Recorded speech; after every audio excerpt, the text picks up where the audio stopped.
ഇത് ഒരു പുസ്തക വായനയുടെ കഥയാണ്. അനുഭവങ്ങളേറെ പറഞ്ഞു തരുന്ന ഒരു കഥ.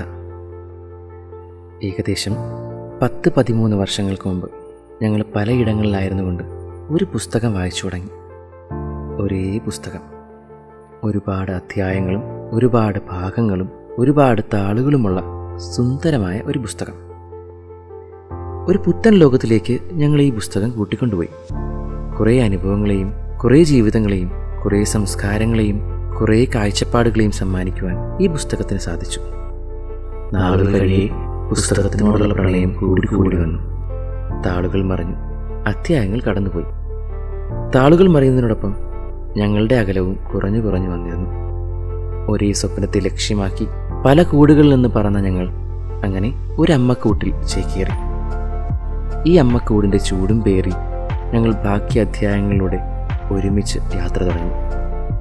നിറം മങ്ങാത്ത കുറേ ഓർമ്മകൾ സമ്മാനിച്ച കഥാപാത്രങ്ങളെയും ഫാൻറ്റസി സിനിമകളിലൂടെ മനസ്സിലിടം നേടിയ കൂറ്റൻ കെട്ടിടങ്ങളെയും മനോഹരമായ പച്ചപ്പുകളെയും സമ്മാനിച്ച അധ്യായങ്ങളായിരുന്നു അത്.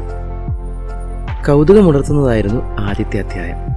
പരിചിത മുഖങ്ങളില്ലാത്തടത്ത് പതിവിന് വിപരീതമായി സ്പൂണും ഫോർക്കും കഥ പറയുന്നിടത്ത് ഞങ്ങളോട് ആദ്യം കഥകൾ പറഞ്ഞത് അന്ന് ഞങ്ങൾ കണ്ടുമുട്ടിയ അസാധാരണ ചങ്ങാതിമാരായ മാസ്കും സാനിറ്റൈസറുമായിരുന്നു. പിന്നെ പതിയെ 4 ചുവരുകൾക്കുള്ളിലെ ലോകത്തിൽ നിന്ന് ഞങ്ങളുടെ ലോകം വിശാലമായപ്പോൾ ആ ചങ്ങായിമാർ ഞങ്ങൾക്ക് ഓർമ്മകൾ മാത്രമായി. ദൈവശാസ്ത്രജ്ഞന്മാർ ചായം പൂശിയ ക്യാൻവാസിലെ നിറങ്ങളെക്കുറിച്ച് ഞങ്ങൾ ചിന്തിച്ചു തുടങ്ങി. അതിലെ ചില താളുകൾ സുന്ദരമായിരുന്നു, ചിലതോ കൗതുകവും, മറ്റു ചിലത് കുഴപ്പിച്ചു.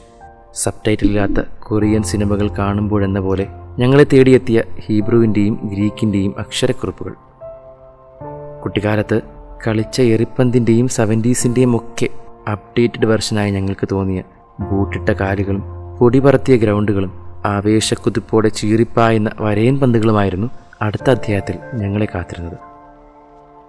മണവും രുചിയും കൊണ്ട് മനസ്സും ശരീരവും വയറും ഒരുപോലെ നിറച്ച ഊട്ടുശാല എന്ന താളിൽ സൗഹൃദത്തിൻ്റെ നിറങ്ങൾ കൊണ്ട് സ്നേഹത്തിൻ്റെ ഹൈക്കുകൾ ഞങ്ങൾ എഴുതി ചേർത്തു.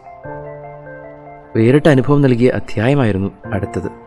ഇവിടെ സങ്കടത്തിൻ്റെയും ദുഃഖത്തിൻ്റെയും കടങ്കഥകളും അരിശങ്ങളുടെ പഴഞ്ചൊല്ലുകളും സന്തോഷത്തിൻ്റെ സുവിശേഷങ്ങളും കുറിക്കുവാൻ ഞങ്ങൾ ശ്രമിച്ചപ്പോൾ ആശ്വാസത്തിൻ്റെ മഷി പുരണ്ട വരികളാണ് ഞങ്ങൾ വായിച്ചെടുത്തത്.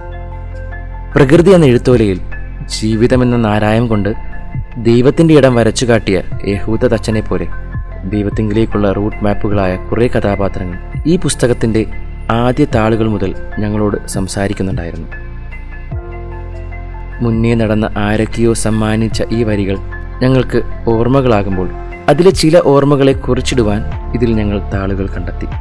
പിന്നാലെ ഈ പുസ്തകത്തെ തേടി വരുന്നവർക്ക് അനുഭവങ്ങളാകാൻ തിരുത്തിക്കുറിക്കണമെന്ന് മോഹവുമായി ഞങ്ങൾ ഒരുമിച്ച് കൂടിയ ഗ്രോത്ത് സെക്ഷനുകളും ക്ലാസ് മുറികളിൽ ഞങ്ങൾ ഗ്രഹിച്ചെടുത്ത അക്ഷരക്കൂട്ടുകളെ പൊടിതട്ടിയെടുത്ത കമ്പൈൻ ക്ലാസ്സുകളും കടികാര സൂചിയുടെ വേഗത ഹൃദയമിടിപ്പിൻ്റെ താളമുയർത്തിയ പരീക്ഷാമുറികളും മണ്ണിൻ്റെ മണം പേറി ചേറുപുരണ്ട കൈകളാൽ ഞങ്ങൾ താലോലിച്ച കൃഷിയിടങ്ങളും ഉല്ലാസവേളകളെ ആനന്ദപ്രദമാക്കിയ ഞങ്ങളുടെ ആഘോഷങ്ങളും സൂര്യനെയും ചന്ദ്രനെയും സാക്ഷിയാക്കി നൽകപ്പെട്ട താലന്തുകൾ തേച്ചുമിനുക്കി ഞങ്ങൾ നിറഞ്ഞാടിയ രംഗവേദികളും കലകളുടെയും കളികളുടെയും കനലുകൾ മനസ്സിൽ കോറിയിട്ട ആർട്സും സ്പോർട്സും ചിന്തകൾക്ക് ചിന്തേരിട്ട പുസ്തകമുറികളും രാത്രിയുടെ 4 യാമത്തിലും പ്രവർത്തന നിരതരായിരിക്കുവാൻ ഞങ്ങളെ പഠിപ്പിച്ച പ്രേക്ഷിത കേരളവും ഞങ്ങൾ പോലും അറിയാതെ ഞങ്ങളെ അധോലോകമാക്കി മാറ്റിയ ലിവിങ് വേർഡും വേരിത്താസും കാണാൻ കൊതിച്ച പല മുഖങ്ങളെയും ഞങ്ങൾക്ക് കാട്ടിത്തന്ന അക്കാഡമികളും ഇതിലൂടെയൊക്കെ ഞങ്ങൾ നെയ്തെടുത്ത ഞങ്ങളുടെ സൗഹൃദങ്ങളുമെല്ലാം ഓർമ്മകളായി ഞങ്ങൾ ഈ പുസ്തകത്തിൽ കുറിച്ചിടുന്നു. പുസ്തകത്തിൽ ഇനിയും താളുകൾ ഏറെയുണ്ട്. പിന്നാലെ വരുന്ന ചങ്ങായിമാർക്ക് ഓർക്കുവാനും ഓർമ്മകൾ കുറിക്കുവാനും.